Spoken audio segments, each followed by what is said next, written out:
Una de las cosas que ve Dios en nosotros es el corazón, las intenciones con que hacemos las cosas.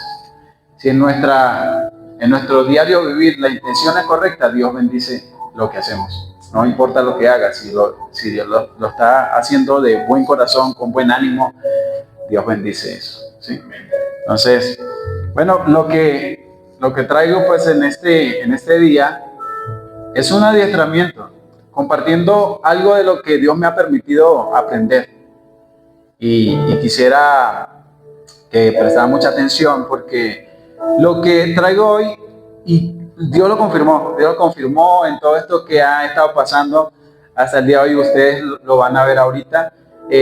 Yo lo entendí así porque, claro, yo preparé esto acá, ¿verdad? Y orando al Señor, ayunando. Pero cuando yo llego y escucho todas las cosas que han estado pasando en últimos días, dije, wow, o sea, Dios trae unas cosas que yo no sabía. Yo sabía que estaba preparando un taller, pero no sabía qué tanto era de importante esto, ¿no? Pero antes de empezar, quisiera saber, algunos de ustedes que me respondan, ¿qué es para usted un líder? Porque el taller se va a tratar de liderazgo, se llama Obrero Aprobado, ¿verdad? Creo que ya más o menos saben de dónde vienen esas dos palabras, en un verso, ¿verdad? Que dice, procura con diligencia presentarte delante de Dios, ¿ok? Para que Él te apruebe, ¿ok? ¿Qué es para ustedes el liderazgo? ¿Qué es ser líder? Alguien que me responda. No hay una respuesta específica o correcta, digámoslo así, porque cada uno tiene un concepto desde su posición o de su perspectiva que es un liderazgo. Alguien que me pueda responder. Uno que va adelante. Uno que va adelante. Muy bien. ¿Algo más? Que dirige un grupo o una población. Muy bien. Una persona que dirige un grupo o una población. Alguien que impulsa o que motiva. A través de su ejemplo, si lideriza un grupo de personas o... Ok. Alguien que da ejemplo, prácticamente. Muy bien, no están alejados del concepto. Y sabes que si buscamos el concepto en la RAE o en el Google, se habla de una persona que lidera un grupo de personas o un equipo o una población, hasta un país, dependiendo del contexto. ¿Ok? Ciertamente está correcto todo lo que dijeron, ¿sí? Pero dependiendo la perspectiva y el contexto, el liderazgo se puede malinterpretar, ¿sí? ¿Por qué digo esto? Porque también un líder, dice este concepto, tiene la capacidad de influenciar, estimular e incentivar a otras personas y más a los integrantes de su equipo, ¿ok? Ok, el mundo nos enseña muchas cosas sobre el liderazgo. Nosotros todo el día estamos viendo gente líder. Liderazgos que quizás son buenos, otros que no tan buenos y otros que son muy malos. Pero siempre estamos viendo gente liderando. Y surgen algunas preguntas como por ejemplo, aparte del concepto de liderazgo, ¿qué creemos nosotros? ¿Que es algo de señorío? ¿Que es algo de servicio? ¿O posiblemente de dominio? ¿O de influencia, como acaba de decir el contexto? ¿Cuáles son las motivaciones de esos líderes? ¿Sí? Porque todo líder tiene una motivación de por qué está haciendo las cosas, ¿sí? Entonces depende de su motivación, va a ser su ejercicio de liderazgo. ¿Qué más? ¿Cuáles son las actitudes que tiene de acuerdo a algo que se le presente o alguna situación que tenga que manejar? ¿Qué más? ¿Qué persigue un líder? O sea, eso que le motiva es para iniciar. Ahora, ¿a qué quiere llegar ese líder? Eso va a determinar muchas de las cosas que haga una persona en el liderazgo. ¿Ok? Muchas veces la gente piensa que el líder siempre tiene que ser exitoso o grande, pero no es así, porque ese es el concepto que el mundo nos trae. Tienes que ser exitoso, y cuando habla de exitoso casi siempre habla de cosas materiales. Es lo primero que te impulsan, que te dice, esto es éxito, esto es ser un buen líder, ¿no? Pero mira que aparte de que el mundo persigue el éxito, lo hace por medio del dominio y básicamente eso se trata de ambiciones personales, egolátricas, ¿no? Solo lo que yo quiero, lo que yo deseo y voy a hacer todo lo que sea posible para alcanzarlo. Básicamente eso es el concepto que maneja este mundo de liderazgo, ¿ok? Pero Dios tiene un concepto diferente y le voy a decir esto en 2 palabras: grandeza y honor. Pero no es la grandeza que trae el mundo, es la grandeza que trae el Señor. ¿Por medio de qué? Por medio del servicio. Entonces, para ir haciendo un concepto verdadero de liderazgo, un líder es un servidor. Mejor dicho, un buen líder, un verdadero líder, es un servidor. Si un líder no puede servir o no sabe servir, realmente no es líder. ¿Sí? ¿Ok? Vamos creo que yo le mandé el cuadro comparativo. Dice que no es liderazgo y que sí es liderazgo. Vamos a comparar. Dice, el liderazgo no es dominio, sino servicio. No es señorío, sino influencia. No es autoritarismo, sino es entrega. ¿Ven la diferencia? Casi polares, al extremo. Dominio o servicio. No es lo mismo, ¿no? Ok. ¿Es prestigio o es aquel que percibe a otros como mayores? Así mismo. ¿Es manipulación o es amor? ¿Es aprovecharse de la posición que tiene como líder o es la edificación y la multiplicación de lo que tiene para liderar? ¿Es arrogancia o es humildad? Hay muchos más que podemos usar para comparar, pero en estas que tenemos describen una estructura totalmente diferente a lo que estamos acostumbrados de lo que es el liderazgo aquí en este mundo o afuera del Señor, ¿sí? Ok, pero voy a leer en Marcos 10, 42 al 44 lo que dijo el Señor. Dice, mas Jesús llamándolos les dijo, ¿sabes que los que son tenidos como gobernantes de las naciones se enseñorean de ellas y sus grandes ejercen sobre ella potestad? Pero no será así entre vosotros, sino que el que quiera hacerse grande entre vosotros será vuestro servidor. Y el que de vosotros quiera ser primero será siervo de todos. ¿Siervo de? Yo quiero que lo repitamos una vez más para que nuestra mente pueda grabarlo. Siervo de todos. Todos. Y aquí no es solo del que me cae bien o el que me cae mal. No es el solo del pastor, pero el hermanito que acaba de llegar, no. Es de todos. Entonces, lo dice el Señor, ¿no? Lo dijo Jesús mismo, ahí en Marcos. No lo dije yo. No se pongan bravos conmigo. Okay. Entonces, como acabo de decir hace un rato la frase, un verdadero líder siempre es un servidor. Pero un servidor no siempre es un verdadero líder. ¿Por qué? Porque hay gente que puede servir y no liderar. Puede servir porque tiene motivación para ayudar en algo, pero no sea el que lleve algo al frente, ¿no? ¿Sí? Y eso no está mal, ¿verdad? Pero si hablamos de verdadero liderazgo, es una persona que en su motivación es servir a todos. Por eso el Señor lo dice, que el verdadero líder es el que sirve a todos. ¿Okay? Es el siervo de todos. Ok, hay 4 puntos bien importantes que vamos a tocar para desarrollar esto. Lo primero es un llamado. Todo líder recibe un llamado. Todos los que estamos aquí tenemos un llamado de parte de Dios. ¿Y cómo recibimos ese llamado? Por medio del Evangelio de Cristo. El día que usted entendió el Evangelio, y si no lo entendió, lo va a entender hoy en el nombre de Jesús.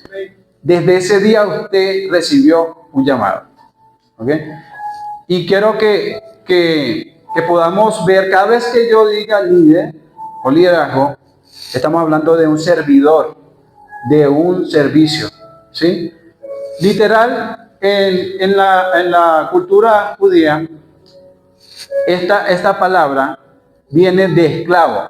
Un servidor es un esclavo. ¿Sí? Entonces nosotros, la palabra misma lo dice que nosotros somos esclavos ¿de quién? De Cristo Jesús. ¿Sí? Entonces por ahí viene. Nosotros somos esclavos de Cristo, por eso servimos a todos. ¿Sí? Okay.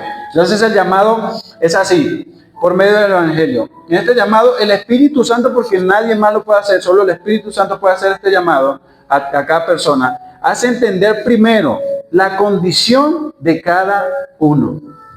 Es decir, como dice la palabra, que el Espíritu Santo trae convicción ¿de qué? De pecado, de justicia y de juicio. Suena duro, pero es así. Pecado, justicia y juicio. Porque nosotros delante de Dios tenemos la condición de pecador. ¿Sí? Pero todos no entienden esa condición. Y no lo entienden es porque el Espíritu Santo no ha tocado su vida para que pueda entender. Y si no entiende esa condición, no va a poder arrepentirse de su pecado y mucho menos recibir la salvación. Vea lo importante que es el llamado. Si usted y yo no entendemos nuestra condición delante de Dios y no recibimos a Jesús como nuestro Salvador, no tenemos un llamado y por ende no somos salvos. O sea que podemos decir que todo el que recibe un llamado y entiende ese llamado es salvo. Pero no todos los líderes han entendido ese llamado, aunque lideren. ¿Sí? Porque muchos de los que lideran, que no han entendido el llamado, lo hacen de manera autoritaria y como las cosas que hicimos en el cuadro corporativo, de esa misma manera. Pero cuando alguien entiende eso, realmente hace lo que dijo Jesús, es siervo de todos. No hace excepción de personas, no porque aquel tiene o porque aquel no tiene. ¿Sí? Ok. Para eso voy a leer, vamos a leer Romanos 1, 16 al 20. Y dice así, lo voy a leer en la nueva versión, en la traducción viviente, nueva traducción viviente.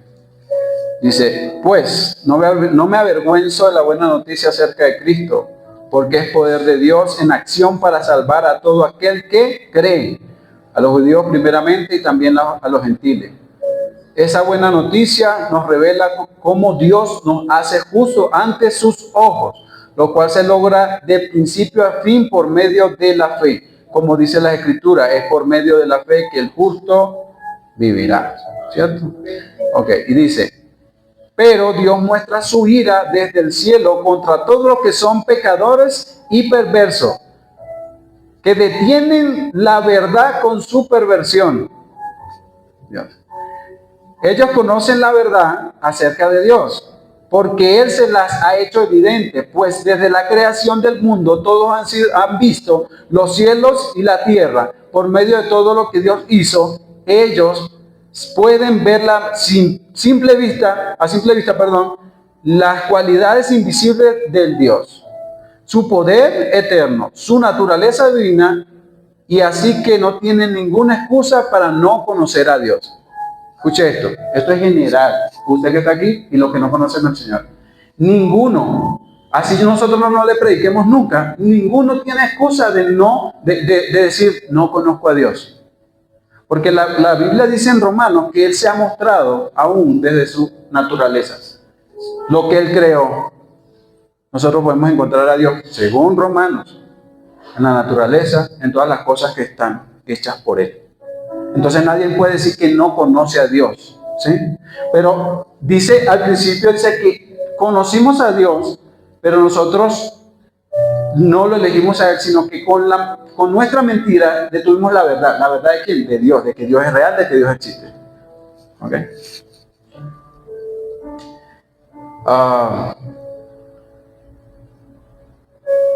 Entonces, para dejar claro ese punto, nosotros conocíamos a Dios y a su verdad, pero la cambiamos por una mentira, por nuestra verdad, ¿no? Por eso hay muchos que hablan de que la verdad es relativa. Esa es la mentira más grande del diablo. La verdad es absoluta. La verdad es una sola. Es la que dijo Dios. De hecho, la verdad no es solo palabras. Es una persona. Es Jesús. Por eso hay mucha gente confundida allá afuera. Porque cambiaron la verdad de Dios por una mentira. Bueno, gloria a Dios. Dice más adelante, vamos, si alguien me puede ayudar en Romanos, el mismo capítulo, pero el verso 21 al 25. Y alguien más si puede buscar en Romanos capítulo 2, 14, 16. Mira, este taller es un poco extenso, pero yo traté de concentrarlo lo más posible, porque es que el servicio al Señor no es cualquier cosa. Y entonces no está claro de un llamado, te hace servir al hombre y no a Dios. Entonces por eso, pero bueno, Dios nos ayude. Entonces, ¿quién tiene, por favor, para que lea el 21 al 25? El mismo capítulo 1. Si no lo tiene igual, pues aquí yo lo puedo leer, ¿no?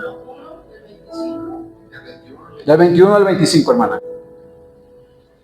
Dice, pues habiendo conocido a Dios, no le glorificaron como a Dios, ni le dieron gracias, sino que se envanecieron en sus razonamientos, y su necio corazón fue entenebrecido. Profesando ser sabios, se hicieron necios, y cambiaron la gloria de Dios incorruptible en semejanza de imagen de hombre corruptible, de aves, de cuadrúpedos y de reptiles, por lo cual también Dios los entregó a la inmundicia en la concupiscencia de sus corazones, de modo que se deshonraron entre sus propios cuerpos, ya que cambiaron la verdad de Dios por la mentira, honrando y dando culto a las criaturas antes que al Creador, el cual es bendito por los siglos. Amén. Amén. ¿Vieron eso? Lo que leímos ahí, quiero que lo leamos en primera persona. Que entendamos que eso no está hablando de otras personas, está hablando de nosotros, de todos los seres humanos. Nosotros conocimos a Dios, pero elegimos no adorarle, no reconocerle como a Dios, sino que decidimos honrar y adorar a lo que Él creó, antes que el Creador, es lo que dice allí. ¿Sí? Entonces, ese es lo primero que necesitamos reconocer, la condición que tenemos delante de Dios. Y luego de esa condición, porque eso lo hace solo el Espíritu Santo. Si usted y yo podemos hablar muchas cosas aquí, pero si el Espíritu Santo no revela a nuestra vida, a nuestro ser, esa condición, no, yo creo que se debería preocupar mucho, mucho. Gracias, Señor. Te adoramos. Gloria a Dios. Padre,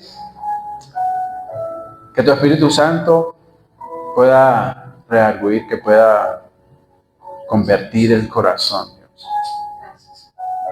Que realmente pueda en ellos y nosotros entender quiénes somos delante de ti, pero también quién eres tú, para poder así reconocer a Jesús. Gracias, Dios. Ok, dice en el capítulo 2, empezó 14 al 16. ¿Alguien lo tiene? Amén. ¿Sí? Ok, hermanito, lo lee, por favor. 14 al 16. Porque cuando los gentiles que no tienen ley hacen por naturaleza lo que es de la ley, estos, aunque no tengan ley, son ley para sí mismos, mostrando la obra de la ley escrita en sus corazones, dando testimonio en su conciencia y acusándoles o defendiéndoles sus razonamientos. En el día en que Dios juzgará por Jesucristo los secretos de los hombres conforme a mi evangelio. Gloria a Dios. Okay. Entonces, confirmo una vez más la palabra de que nosotros no tenemos excusa. Porque aún hablando de los gentiles, quien éramos nosotros antes sin Cristo, ¿verdad? En nuestro corazón estaba escrita la ley. Los judíos la tenían escrita y la podían escuchar de los maestros, pero nosotros la teníamos escrita en el corazón. Y que por naturaleza, y no está hablando de una naturaleza divina, sino una naturaleza de hombre, de mujer, hacíamos lo que era bueno delante de Dios. Pero por la obstinación de nuestro corazón, nosotros decidimos hacer lo malo conforme a nuestros deseos. Y por eso no le reconocimos. Entonces, ¿por qué recalco esta parte y con otros versos? Para que nos quede claro que ninguno, ni el más grande, el más pequeño, ninguno tenemos excusa de no conocer a Dios. El día que venga, si Jesucristo viniera hoy, y sabemos que mucha gente en otro lado que ni siquiera escuchó el Evangelio, tribus, gente que ni siquiera tiene un dialecto que podamos entender, ni siquiera ellos tienen excusa de no conocer a Dios. Okay. Esto debería preocuparnos, pero también ayudarnos a descansar en el Señor, porque Él ya hizo la obra. Nosotros solo somos gente que va a cosechar lo que ya Él hizo. Por eso Él dice, cuando oremos por gente que necesite la iglesia, es obrero para recoger la mies, porque la mies ya está lista. ¿Sí? O sea, no es que usted y yo nos vamos a sentar en la casa, pues no, pues ya Dios hizo el trabajo, porque no. Si tú entiendes esto, entiendes de que ya la gente está lista, nada más para que tú le hables al Señor y el Espíritu Santo haga su obra y la gente se salve. Amén. Sencillo. Por eso es un privilegio. Ok. Vamos a leer un poquito más rápido, ¿no? De la misma forma que el Espíritu Santo nos revela nuestra condición delante de Dios, también, esto no es malo, ¿verdad? También nos revela el amor del Padre y la justicia derramada en Jesús. ¿Por qué? Porque es la única forma en que nosotros podamos ser salvos y huir de la ira de Dios. Porque nosotros, al estar en la condición que estamos hablando en Romanos, estamos bajo la ira de Dios. Es decir, que Dios nos tenía así nomás para quitarnos la vida, ¿sí? Porque la Biblia dice en Romanos que la paga del pecado es la muerte, ¿sí o no? Y a veces no entendemos la profundidad de eso. Si usted y yo somos pecadores, ¿verdad? Okay. Entonces eso quiere decir que usted y yo deberíamos estar muertos, ¿cierto? ¿Y por qué no? Y si voy más allá, digo, ok, Jesucristo vino hace 2000 años, ¿no? 2025. Pero antes la gente no estaba muriendo por pecar. Lo que usted y yo no sabemos, o sí sabemos pero no recordamos, es que Él fue inmolado antes, en la eternidad, antes de venir a la tierra a hacerlo de manera visible. Por eso la misericordia de Dios alcanzó desde los primeros hasta el día de hoy. O sea que usted y yo no estamos muertos, aunque no habíamos recibido a Jesús, porque Jesús ya había pagado por nosotros. Gracias, gloria a Dios. ¿Me entiendes? Gracias, Señor, gracias. A veces la gente, o nosotros, tomamos la Biblia de manera muy pasiva. O quizás no la tomamos en serio, pues. Pero la Biblia es en serio. Cuando dice la palabra que nosotros deberíamos estar muertos, es cierto, deberíamos estar muertos, pero no entendemos eso. Pues no entiendo. Yo creo que no lo dice en serio porque estoy vivo. Pero no habíamos entendido lo que acabamos de hablar, porque Él fue inmolado en la eternidad. Y luego fue visible cuando vino a morir allá a manos de todos nosotros. Porque no solo fueron los judíos, fuimos nosotros. La humanidad, ellos nos representaban a nosotros. ¿Okay? Dice, vamos a 2 Corintios 5:21.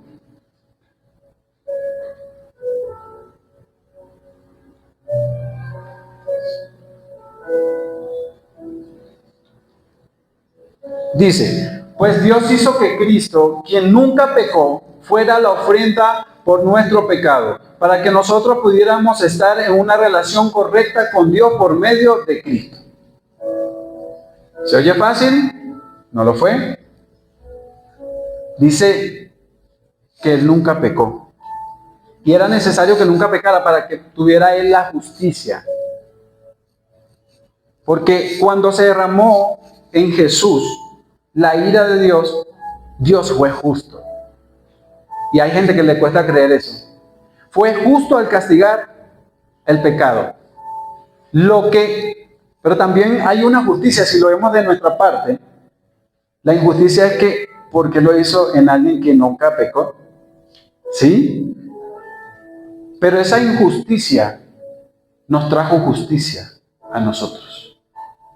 Porque teniendo Jesús el poder de decir, no lo voy a hacer, no me corresponde, no tengo que hacerlo, él podía hacerlo. De hecho, él sintió el no querer hacerlo. En Juan habla cuando él estaba en el monte, hizo la oración y dijo, si es posible, pasa de mí esta copa. ¿Sí o no? O sea que en ese momento estaba fuerte la ansiedad en él. Dijo, no quiero hacerlo. Si lo traduce en un lenguaje sencillo, no quiero hacerlo, está difícil, no lo quiero hacer. Pero, dijo, se sujetó a Dios. Por eso dice la Biblia que él se hizo obediente hasta la muerte. ¿Sí? Él dijo, pero no se haga mi voluntad, sino la tuya. Y por esa negación a sí mismo, tú y yo podemos hoy tener salvación. Oh my God. Gracias, Señor. Gracias, Señor. Aleluya. No sé. Gracias. Yo solo puedo decir gracias. Bro. Porque no lo merecemos. ¿Sí?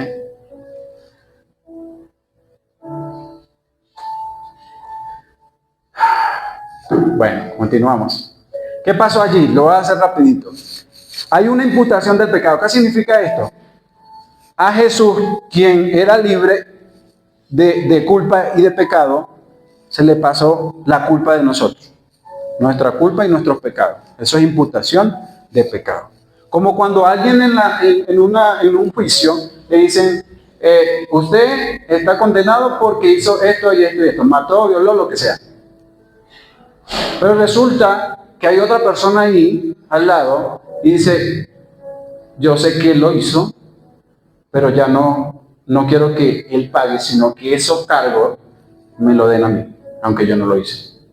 Si lo pueden ver de forma práctica, se les pasa eso. Eso se llama imputación de pecado. Ahora, ¿qué vino después? Imputación de justicia. Por medio de la fe en Jesús, su justicia se nos atribuye a nosotros, que esto significa que nos presentamos delante de Dios sin pecado, aún siendo pecadores. ¿Sí se acuerdan del verso? Aún siendo pecadores, Cristo murió por nosotros. Ok. Nos presentamos delante de Dios sin pecados y justos. ¿Ok? No por nuestro propio mérito, sino por la justicia de Cristo que se nos ha dado. Entonces, esa es la imputación de justicia. A Jesús, en su justicia de no haber pecado nunca, se le dieron nuestros pecados y nuestra paga. Y la justicia de Jesús, y sin pecado, sin mancha, se nos transfirió a nosotros. Imputación de pecado a Cristo, imputación de justicia a nosotros. Entonces nosotros somos justificados en la justicia, única justicia de Cristo Jesús. ¿No? Okay. Básicamente eso fue una sustitución, ¿no? Que Jesús tomó el lugar de nosotros y nosotros el lugar de Él, ¿vale? Delante de Dios. Ahora, ¿cómo se llama esto? Lo que pasó después, el pago, se llama propiciación. ¿Qué es una propiciación? Es el pecado, el sacrificio, perdón, de Jesús por el pecado para derramar la ira de Dios, para que se cumpliera el pago de ese pecado. Y que en esa justicia divina, nosotros, aún sin merecerlo y sin aceptarlo, fuéramos justificados. El mundo tiene una justificación, pero no la pueden aceptar hasta que el Espíritu Santo le revele esa justificación y que pueda la persona saber su condición delante de Dios, rendirse delante de Dios y poder tener una relación correcta con Él. ¿Por qué? Porque lo que pasó en el Edén fue que la humanidad se alejó de la relación, de la intimidad con Dios. Eso fue lo que pasó. Entonces, por eso nosotros recibimos la salvación por el castigo de Jesús, para que nosotros en fe, es decir, creyendo en Él, confiando en Él, podamos no recibir la ira de Dios, que es justa, sino el amor y la justicia de Dios. La cruz es vista como el punto donde el amor y la justicia de Dios se unen. Amor y justicia de Dios. Esa justicia de Dios habla del castigo. Y el amor habla de un premio que no merece. La dádiva, el don. ¿Sí? Sin merecer, nosotros fuimos salvados. Amén. Ok. Esa salvación se manifestó en su Hijo.